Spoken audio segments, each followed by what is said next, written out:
नमस्कार दोस्तों, मैं प्रतीक सिंह आप सबके सामने लेकर के आया हूँ CGSI भर्ती का साइंस MCQ का पार्ट 23। तो जैसे कि आपको पता ही है, वही डायलॉग फिर से मारता हूँ मैं कि रिवीजन पर्पज से है। इसमें ज़्यादा हम टाइम नहीं देंगे, कम समय में अधिक से अधिक क्वेश्चन हमारा कराना उद्देश्य है। तो सीधा क्वेश्चन पे आते हैं हम और आपकी जो मंजिल है उसको उड़ान देते हैं। चलिए, यदि किसी की डोमेन नेम के आखिर में .edu.us है तो क्या होगा। edu माने एजुकेशन, US माने अमेरिका, यूनाइटेड स्टेट। तो ऑप्शन क्या जाना, सीधा क्वेश्चन आंसर पे चलते हैं हम लोग। चलिए आगे बढ़ते हैं। तो ये USA अमेरिका में एक शैक्षणिक संस्था है, तो इसका आंसर जैसे 4 ही होगा, एजुकेशन और US। बस हम लिखते हैं शॉर्ट फॉर्म में, ठीक है। चलिए आगे बढ़ते हैं हम नेक्स्ट क्वेश्चन पे। किसी संगठन की वेबसाइट का .com अंश सूचित करता है। क्या सूचित करता है कि वह साइट एक कॉमर्शियल साइट है। COM जैसे edu मतलब एजुकेशन था, वैसे .com मतलब COM मतलब कॉमर्शियल है, ठीक है, मतलब वाणिज्यिक साइट है वो। तो चलिए हम देखते हैं। तो सी फॉर कॉमर्शियल बोला मैंने, सीधी सीधी बात, कॉमर्शियल। चलिए आगे बढ़ते हैं और नेक्स्ट क्वेश्चन मूव करते हैं हम। निम्नांकित में से कौन सा एक वैलिड डोमेन नेम एक्सटेंशन है। तो याद रखिएगा उसको हम क्या बोलते हैं, डोमेन नेम बोलते हैं। और देखते हैं कि किसका बात हो रहा है। .com ये एक डोमेन नेम है, .gov ये भी एक डोमेन नेम है, .net ये भी एक डोमेन नेम है। तो ये तीनों वैलिड है, अर्थात इसका आंसर हो जाएगा ये सभी। कॉम का मतलब है कॉमर्शियल, GOV का मतलब गवर्नमेंट, .net मतलब हो जाएगा नेटवर्क, ठीक है। तो तीनों है। और जो डॉट के बाद जो नाम होता है उसको क्या नाम से पूछते हैं, पूछ लेता है क्वेश्चन कि डॉट के बाद जो commercial, .doc, .gov, .com, .edu लिखा है, इनको किस नाम से जाना जाता है। ये क्वेश्चन पूछ चुका है PSU व्यापम में भी। तो इनको हम डोमेन नेम से नाम से जानते हैं। तो ये सारे क्या है, डोमेन नेम है। याद रखा, क्वेश्चन में एक और आंसर आपको मिल गया। चलिए आगे बढ़ते हैं। निम्नलिखित कथनों पर विचार कीजिए तथा नीचे दिए गए कूट से सही उत्तर चुनिए। तो देखते हैं पहला क्या बोल रहा है। Proxy server TCP transfer control protocol या इंटरनेट प्रोटोकॉल एड्रेस उपलब्ध कराता है। मतलब प्रॉक्सी सर्वर ये दोनों उपलब्ध करवाता है क्या, इसका एड्रेस। गलत जवाब। गलत जवाब क्यों, तो मैं बताऊंगा प्रॉक्सी सर्वर करता क्या है ना। तो प्रॉक्सी सर्वर क्लाइंट्स से प्राप्त अनुरोधों को अन्य सर्वरों को अग्रेसित करता है। एकदम सही जवाब। तो इसका आंसर हो जाएगा ओनली 2। चलिए केवल 2। और कैसे मैं बताता हूं किसका मतलब क्या है, लाइन 2 का यहीं पे बता देता हूं आप लोगों को। देखिए प्रॉक्सी सर्वर, ये जो टर्म लिखा है प्रॉक्सी सर्वर, इसका काम क्या है थोड़ा प्रैक्टिकली बताएं आप लोगों को। ऐसे तो बहुत लोगों को समझ में आ गया हो, जो विद्वान होंगे हमारे बीच में पढ़ने वाले। मान लीजिए कि आप कीबोर्ड से आप मोबाइल चला रहे हैं, कहीं से भी आप डालते हैं, गूगल पे आप डालते हैं कि भारतीय शास्त्रीय नृत्य करके, है ना, भारतीय शास्त्रीय नृत्य। तो ये जो भारतीय शास्त्रीय नृत्य आपने डाला और फिर आप देखते हैं कि ये इस मोबाइल की स्क्रीन पे बहुत सारे ऐसे ऐसे अलग अलग उसके बारे में डिटेल पूरे खुल के आ गए। तो ये हुआ कैसे, ये जो हुआ है आपने डाला स्क्रीन पे और इसमें खुल के जो आ गए पूरे सब अलग अलग वेब पेज, हम याद रखिएगा वेब पेज खुल के आता है। कि जो अलग अलग वेब पेज खुल के आया है, अलग अलग वेबसाइट खुल के आया है, वेब पेज खुल के आया है, इससे रिलेटेड ये इसके बारे में जो इन्फॉर्मेशन पहुंचाया वही प्रॉक्सी सर्वर का काम है। तो प्रॉक्सी सर्वर क्लाइंट से प्राप्त अनुरोध, आपने अनुरोध किया कि भाई मेरे को भारतीय शास्त्रीय नृत्य के बारे में बताइए, तो अन्य सर्वर तक उसने ट्रांसफर कर दिया और सर्वर आपको वो चीज आपके सामने ला करके रख देते हैं। तो पता चला कि मोबाइल में हम इन्फॉर्मेशन सर्च करते हैं, फिर वो कैसे हमारे तक पहुंचता है, तो ऐसे पहुंचता है, ठीक है। चलिए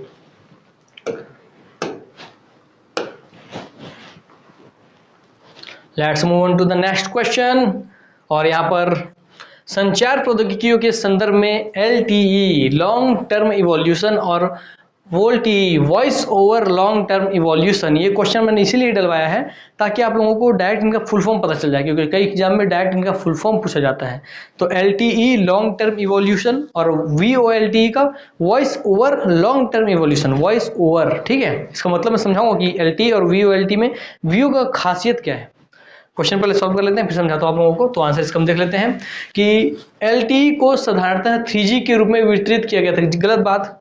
LTE हो चाहे VoLTE हो, दोनों वोल्ट और LTE दोनों को ही 4G के लिए ही लाया गया था। तब आपको क्वेश्चन आना चाहिए सर दोनों ही 4G के लिए, तो फिर LTE से VoLTE अलग क्या कर रहा है 4G में ही, ठीक है। चलो देखते हैं, उसको बताऊंगा यहाँ पे। दूसरे बातें हैं, LTE डेटा ओनली तकनीक है और VoLTE वॉइस ओनली तकनीक है। नीचे दिए गए कूट का प्रयोग कीजिए। तो ना तो एक और ना ही 2, ठीक, क्योंकि LTE डेटा ओनली तकनीक बोला है इसने, जबकि नहीं, इसमें भी वॉइस और डेटा दोनों जाता है और इसमें भी वॉइस और डेटा दोनों जाता है। और इसमें लिखा है वॉइस ओनली तकनीक, नहीं, इसमें वॉइस और डेटा इसमें भी जाता है और वॉइस और डेटा इसमें भी जाता है। तो अब दोनों का अंतर क्या है अब मैं बताता हूँ आप लोगों का अंतर। तो क्वेश्चन ना तो एक ना तो दो, चलिए मैं बताता हूँ आप लोगों का अंतर। चलिए हम लोग अंतर पे चलिए, तो समझाता हूँ आप लोगों को। LTE और VoLTE ऐसा लिख देता हूँ ताकि समझ में आए। दोनों ही 4G से जुड़े हुए चीज है। पहले तो आप लोगों को ये बता दूं, तो पहले वाला कैसे काहे गलत हुआ तीसरी पता चल गया आप लोगों को। इसमें भी आपके डाटा का ट्रांसफर होता है और वॉइस का भी होता है, ठीक है। इसमें भी आपके डाटा का होता है और वॉइस का होता है, मगर क्योंकि देखिए मान लीजिए अब दोनों से आप एक वीडियो कॉल कर रहे हैं, जब आपने वीडियो कॉल किया तो ये आप जब चैटिंग करते हैं है ना, तो डाटा जा रहा है चैटिंग से ही, इसी नेटवर्क यूज करके मोबाइल में, और वीडियो कॉल करते हैं तो वॉइस भी जाता है वीडियो भी जाता है। तो आप जब वीडियो कॉल कर रहे हैं तो आपका डाटा मतलब आपका फेस दिख रहा है वहाँ पे और आपकी आवाज़ जा रही है, तो इसमें फेस आवाज़ दोनों जा रही है, इसमें भी आपकी फेस आपके डाटा ग्रुप में जा रहा है और आपकी आवाज़ जा रही है ना। तो मगर इसमें अंतर बस इन दोनों में ये है कि इसमें फेस तो दिख रहा है एकदम टाइमली, मगर उसका जो वॉइस है वो हल्का लैग करता था, लैग मतलब हल्का सा डिले होकर के पहुंचता था। जैसे मैंने बोला कि मैं प्रतीक सिंह, अब एक सेकंड बाद आपको सुनाई दिया कि मैं प्रतीक सिंह, है ना। मगर इसमें वोल्टेज जब लगा तो ये वॉइस ओवर ही है, मतलब वॉइस ओवर मतलब वॉइस जो पीछे रह जाता है उसको उसके साथ लाओ और दोनों को पैकेट स्विचिंग बना करके, दोनों को पैकेट स्विचिंग, मैं बता रहा हूँ लोगों को, जो LTE और VoLTE दोनों पैकेट स्विचिंग पे काम करता है, मतलब ये इन्फॉर्मेशन को एक साथ पैकेट बनाती है और पूरे पैकेट को ट्रांसफर करती है सिग्नल पर। जबकि जो मोबाइल लाइन है जो काम करती है वो आपकी सर्किट स्विचिंग पे काम करती है, ठीक है। और 3G वाले जो थे 2G और 3G जो नेटवर्क थे वो भी आपके सर्किट स्विचिंग पे काम करते थे, पैकेट स्विचिंग पे नहीं। तो ये भी क्वेश्चन पूछ लेगा कि VoLTE या LTE या 4G नेटवर्क कौन से स्विचिंग पे काम करती है, तो पैकेट स्विचिंग है। पैकेट स्विचिंग कैसा है, मान लीजिए कि एक तार बना हुआ है, मैं यहाँ से यहाँ पहले ए सूचना भेजा, फिर बी, फिर सी, फिर डी, ऐसे सूचना भेज रहा हूँ क्रमबद्ध, तो ये आपको होगा सर्किट स्विचिंग। मगर जैसे मैंने ABCD पूर्वक मिलाया और एक अल्फाबेट का पैकेट बनाया और पूरा पैकेट पे भेज दिया, तो एक ही बार पूरा ट्रांसफर चला गया पूरा अल्फाबेट, तो वो पैकेट स्विचिंग है। समझ में आ गया बात एग्जाम्पल से। चलिए आपको बता दिया मैं कि इसमें जो लैग होता था कि आवाज बाद में आ रही है वो इससे दूर हो गया क्योंकि वॉइस ओवर इसके नाम में ही है। चलिए, और लॉन्ग टर्म इवोल्यूशन दोनों में, दोनों 4G जुड़ा हुआ है, ठीक है। चलिए आगे बढ़ते हैं। निकट क्षेत्र संचार, नियर फील्ड कम्युनिकेशन, NFC का फुल फॉर्म, ये क्वेश्चन में मैंने इसलिए डाला है क्योंकि NFC हमारे मोबाइल में हमारे बहुत से लोगों को उसका फुल फॉर्म नहीं पता है। तो क्या इसका फुल फॉर्म है, near field communication. Near field बोला है तो मतलब क्या कि पास रह के, भाई पास रह के, समझ रहे हो बात को, पास रह के जो कम्युनिकेशन स्थापित हो सके वहीं पे ही NFC काम करता है। पास में कितना पास, वो आपको ऑप्शन से पता चल जाएगा। अभी जैसे मैं तुरंत उसी पे आ जाता हूँ, 1 मीटर की दूरी पर भी स्थित हो सकते हैं। NFC के जो बोल रहा है कि दो युक्ति हैं, दो उपकरण हैं जो 1 मीटर की दूरी में भी डाटा ट्रांसफर कर सकते हैं। तो गलत जवाब, NFC में केवल वही डाटा ट्रांसफर कर सकते हैं जो केवल और केवल 4 सेंटीमीटर की दूरी पर है एक दूसरे से। कितने की, 4, मतलब इसका नाम NFC 3 शब्द का है, इससे जस्ट एक 4 सेंटीमीटर की दूरी। और NFC का एक फोन रखे हैं, एक फोन यहाँ रखे हैं, वो कभी डाटा ट्रांसफर नहीं करेगा, ये सिर्फ 4 सेंटीमीटर के रेंज में ही डाटा ट्रांसफर करता है। तो NFC का फुल फॉर्म है नियर फील्ड कम्युनिकेशन, जो कि 4 सेंटीमीटर पर काम करता है। तो इसका ये वाला हिस्सा ऐसे ही गलत हो गया। संवेदनशील सूचना भेजते समय NFC कोडीकरण एन्क्रिप्शन का उपयोग करता है, एकदम सही बात। NFC जब भी एक दूसरे से कम्युनिकेट करता है तो जो आप डाटा भेजेंगे एक दूसरे से वो कोड में बदल देता है, पूरा ट्रांसफर करता है, फिर यहाँ पे डिकोड करता है, फिर उसको रिसीव करता है। तो इसकी खासियत बात है कि इससे डाटा लीक होना बहुत तकलीफ दे है, मतलब नॉर्मली से डाटा लीक नहीं हो सकता, डाटा चोरी नहीं हो सकती। यह एक संपर्क रहित संचार, संपर्क रहित जाहिर सी बात है कि भाई वायरलेस तकनीकी है, संचार प्रौद्योगिकी है जो विद्युत चुम्बकीय रेडियो क्षेत्रों का उपयोग करती है, एकदम सही जवाब। तो आपका आंसर हो जाता है 1 और 3, ठीक है। आप जानेंगे मैं कुछ ज्यादा जोश में आ गया था, फिर भी कोई बात नहीं। चलिए तो हम इसका जानेंगे, आंसर 1 और 3 है। चलिए नेक्स्ट क्वेश्चन पे हम चलते हैं। मनोरंजन हेतु डिजिटल प्रौद्योगिकी के संदर्भ में निम्नलिखित कथनों पर विचार कीजिए। तो यहाँ एक हो रहा है ऑग्यूमेंटेड रियलिटी AR और एक आपका वर्चुअल रियलिटी VR, ये दो टर्म्स आप ध्यान रखिए। इतना बड़ा क्वेश्चन आप देखिए कंफ्यूज मत होइए, मैं आपको पूरा कॉन्सेप्ट इसका समझा दूंगा, फिर आप क्वेश्चन देखिएगा। तो एक है AR ऑग्यूमेंटेड रियलिटी, एक है VR वर्चुअल रियलिटी। अर्थात हम जब मोबाइल में या PS2 में बैठ के हम गेम खेलते हैं तो रिमोट के माध्यम से, हम कैमरे के माध्यम से हम गेम खेल रहे हैं, बढ़िया हमको लग रहा है कि अरे मस्त मार PS2 खेल रहे हैं। जैसे फ्री फायर बहुत फेमस हुआ था, है ना। और तो ये सब जो गेम हम चलते रहते हैं जो हमारे भारत की युवा पीढ़ी को अंदर से खोखला बना रही है, तो इन सब गेम में जो हम यूज करते हैं वो है आपका AR ऑग्यूमेंटेड रियलिटी। मतलब हम अपनी दुनिया का आभास है कि मैं चेयर में बैठा हुआ हूँ, मैं यहाँ पे मेरे पास तो सब चीज दिख रहा है और फिर मैं ध्यान मेरे पूरा उसी में लगा हुआ है, मतलब आसपास की चीजें मुझे महसूस तो हो रही है कि अगर गर्म हवा पड़ रही है, मैंने हवा छोड़िए कि भाई इधर से कोई आ रहा है, इधर से कोई जा रहा है, बोले मेरा ध्यान आप पे है, मगर मेरे को पता चल कि इधर से कोई आ रहा है, इधर से कोई जा रहा है, कोई मेरे को हिला रहा है, कोई मेरे को डुला रहा है, सब पता चल जाता है मेरे को। मतलब मेरे को इस वास्तविक दुनिया का ज्ञान अभी है। अब इसी के एडवांस वर्जन आते हैं वर्चुअल रियलिटी पर। वर्चुअल रियलिटी क्या होता है? जहां आपको वास्तविक दुनिया का ज्ञान खत्म हो जाता है। अर्थात आप देखेंगे कि बड़े बड़े मॉल्स में होता है कि ऐसे बड़ा सा चश्मा जैसा पहना है सर के ऊपर, इससे आपको सिर्फ उसके अंदर ही सब चीज गेम चल रहा है, और ऐसा आप बाइक पे बैठे हैं और आप बाइक ऐसा यहाँ पे हिला रहे हैं बाहरी दुनिया में, मगर आपको लग रहा है रियल में उसी दुनिया में बाइक चला रहे हैं। आप ऐसे बैट पकड़े हुए हैं, आप मार रहे हैं और वैसे शॉट वहाँ स्क्रीन में गेम खेल रहा है वो, तो आप पहनते हैं तो आपको उस समय क्या होता है कि आपको लगता है रियल में आप उसी गेम की दुनिया के अंदर पहुंच चुके हैं आप। तो वो होता है वर्चुअल रियलिटी। मतलब आपको वास्तविक दुनिया का ज्ञान खत्म हो गया है और आप रियल मायने में आभासी दुनिया का ज्ञान रखते हैं, है ना? वही बात है। तो दोनों में अंतर समझ लिए। जब आपको वास्तविक दुनिया का ज्ञान थोड़ा बहुत है, भले ध्यान मेरा आपकी तरफ हो, तो है ऑग्मेंटेड रियलिटी AR। और जब आपको वास्तविक दुनिया का ज्ञान पूरा खत्म हो जाता है और सिर्फ आपको आभासी दुनिया जो वर्चुअल रियलिटी उसका ज्ञान रहता है, तो है VR। ठीक है, तो चलिए देखते हैं इसका आंसर। 3 और 4 इसका आंसर है। तो 3 क्या है? AR व्यक्तियों को संसार में विद्यमान रहने देता है और स्मार्टफोन या PC के कैमरे का उपयोग कर अनुभव को उन्नत करता है। बताया मैंने कि भाई विद्यमान रहने देता है, संसार में विद्यमान रहने देता है। और चौथा क्या है? VR संसार को पृथक कर देता है और व्यक्ति को एक अलग धरातल पर ले जाकर उसे पूर्ण निमग्नता का अनुभव कराता है। तो 3 और 4 सही हो गए। चलिए आगे बढ़ते हैं। सिग्नल की शक्ति स्ट्रेंथ कम हुए बिना नेटवर्क की लंबाई बढ़ाने के लिए हम उपयोग करते हैं रिपीटर का। कैसे? चलिए समझाऊं मैं आप लोगों को। मान लीजिए आप एक सिग्नल भेज रहे हैं, ये सिग्नल का यहीं तक जाने का इसका स्ट्रेंथ था, और इसी सिग्नल को इसके स्ट्रेंथ को कम किए बिना मेरे को यहाँ तक पहुँचाना है, तो मैं यहाँ पे एक रिपीटर लगा दूंगा। क्या लगाऊंगा? Repeater, REPEATER, repeater. तो रिपीटर जैसे यहाँ लगाऊंगा मैं, ये रिपीटर उसकी स्ट्रेंथ कम किए बिना उसी उतनी फ्रीक्वेंसी उतनी मॉड्यूलेशन का सिग्नल यहाँ तक पहुँचा देगा। समझ में आया बात? तो ये रिपीटर का काम है। याद रखिए ये रिपीटर का काम है। आप लोग कंफ्यूज होंगे राउटर रिपीटर, तो रिपीटर का काम है कि रिपीट कर रहा है ये उसी सिग्नल की स्ट्रेंथ को फिर से रिपीट कर उतनी लंबाई को 5 सेंटीमीटर तक, उसको 10 सेंटीमीटर तक कर दिया। ऐसे एग्जांपल्स बता रहा हूं, तो रिपीट कर रहा है, इसलिए उसको रिपीटर पे याद रखिएगा। ठीक है, चलिए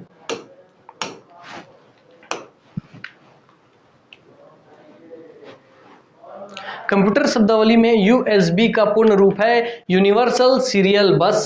USB पोर्ट आप जानते हैं, ठीक है, यूनिवर्सल सीरियल बस। मैंने आपको आंसर बता दिया, खत्म बात। वर्तमान दौर में सबसे ज्यादा चलने वाला जो पोर्ट है वह है USB, ये भी याद रखिएगा।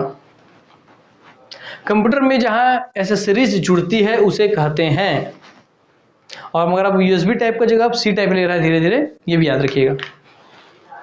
कंप्यूटर में जहां एसेसरीज जुड़ती है उसे कहते हैं पोर्ट, और पोर्ट में जनरली याद रखिएगा कि पहले जो सिग्नल कंप्यूटर में जोड़ने के लिए हम PS2 पोर्ट का यूज करते हैं, 6 पिन वाले PS2 पोर्ट का उपयोग करते थे, पर आजकल USB पोर्ट से हमारा मैक्सिमम कनेक्शन होता है।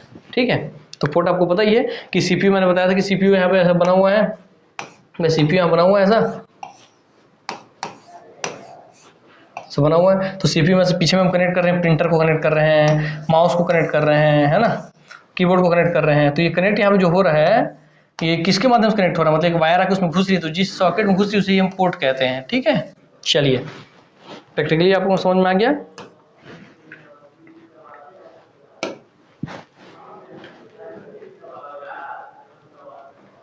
कंप्यूटर में पासवर्ड सुरक्षा करता है अनाधिकृत प्रवेश को। तंत्र के अनाधिकृत अभिगमन से, मतलब कि जिनको परमिशन नहीं है, जिनको अधिकार नहीं है, उनको परमिशन नहीं होने देता है। इसलिए आप अपने पासबुक, अपने व्हाट्सएप, अपने फेसबुक, अपने हर जगह पासवर्ड लगाए हुए हैं ताकि आप अपने चुन्नू मुन्नू से बतिया सके और किसी को कुछ पता ना चले, है ना। चलिए, सूचना प्रौद्योगिकी की शब्दावली जिसे उपयोगकर्ता के ईमेल का पता ज्ञात करते हैं। मतलब देखिए, इंफॉर्मेशन टेक्नोलॉजी का एक टर्म से शब्दावली है जिससे आपके उपयोगकर्ता का ईमेल का पता चलता है। तो ईमेल का पता तो ईमेल एड्रेस है, मगर उसका पता चलता है। तो इंफॉर्मेशन टेक्नोलॉजी का वो कौन सा टर्म्स है, वो कौन सा शब्दावली है जिससे ईमेल का पता चलता है, ईमेल का एड्रेस पता चलता है, ईमेल के एड्रेस का ज्ञान होता है, वो है फिंगर। ठीक है, मैं बताता हूँ ना कि इस दिशा में उसका घर है, यहाँ से आप राइट जाइए भैया और राइट से लेफ्ट लीजिएगा। मैं क्या फिंगर टिप करके बता रहा हूँ, तो फिंगर याद रखिएगा। उसकी ईमेल एड्रेस बताने के लिए मैं अपनी उंगली का इस्तेमाल कर रहा हूँ, तो फिंगर वो टर्मोलॉजी है। ठीक है, जिससे ईमेल एड्रेस का पता करता है इंफॉर्मेशन टेक्नोलॉजी। बिब्लियोमेट्री है, देखिए कितना नया नया क्वेश्चन हम लेके आते हैं जो आप पहली बार सुने होंगे। बिब्लियोमेट्री क्या है? तो सूचना प्रबंधन उपकरण है, ठीक है। देखिए सूचना प्रबंधन दोनों में, सेवा और उपकरण, तो ये एक उपकरण है, अर्थात इंफॉर्मेशन मैनेजमेंट का एक इंस्ट्रूमेंट है जिससे आप जो इन्फॉर्मेशन आपके पास आ रहा है उसको आप मेंटेन कर सकते हैं कि किस किस क्रम में जमाना है, किस क्रम में उसको सेटल करना है, तो उसको बिब्लियोमेट्री बोलते हैं, ठीक है। डिजिटल कंप्यूटर किस सिद्धांत पर कार्य करता है?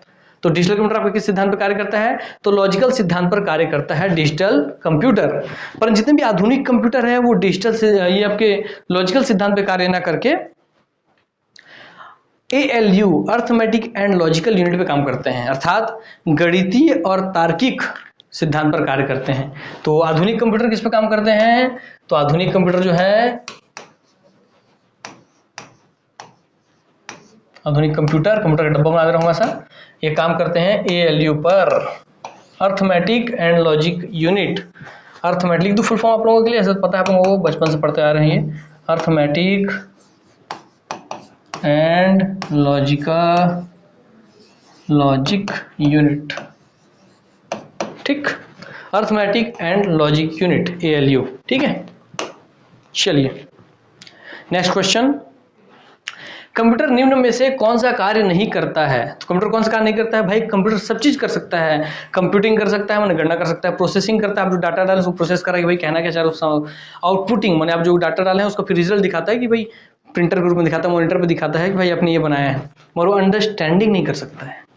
अगर कंप्यूटर अंडरस्टैंडिंग करने लग जाए, तो मैं बता रहा हूँ आजकल जो जापान में चल रहा है, लोग वहाँ शादी नहीं करना चाह रहे हैं, बच्चे पैदा नहीं करना है। जितने भी वेस्टर्न कंट्री हैं, जो पाश्चात्य देश हैं हमारे भारत ग्लोब के, पृथ्वी के, आजकल वहाँ पे शादी करना और बच्चे पैदा करना लोग नहीं चाह रहे हैं। क्यों? क्योंकि लोग इसी पे काम कर रहे हैं कि एक ऐसी रोबोट बने जो सारे काम करे, सारे धाम करे, और मेरी बातों को समझ भी पाए, फील भी कर पाए मेरी बातों को, मेरी सारी जरूरतों को पूरा करे।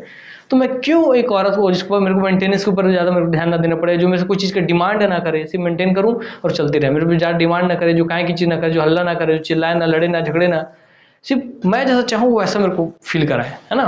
मेरे खाना बनाए, मेरे झाड़ू मारे, पोछा मारे, एक बीवी की तरह मेरे साथ रहे, एक फ्रेंड की तरह मेरे साथ रहे, सिर्फ आप जैसे कमांड है वैसा ही करे।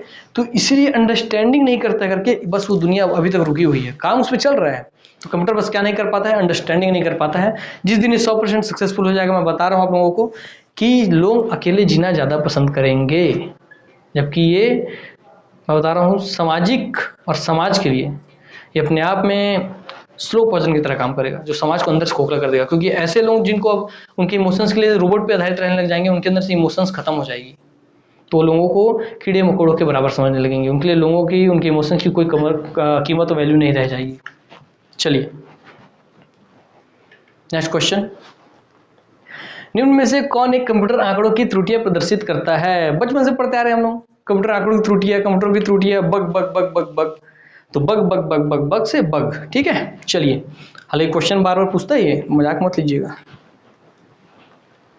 OMR का तात्पर्य है optical mark reader, OMR optical mark reader, तो optical mark reader option A इसका आंसर हो गया। चलिए यहीं पे एक और चीज बता दूं कि जब हम एग्जाम में गोला बनाते हैं तो एक मार्क है, एक चिन्ह बना रहे हैं, उसको रीड करता है, तो उसका उपयोग परीक्षा में इसी का उपयोग करते हैं, OMR का ही।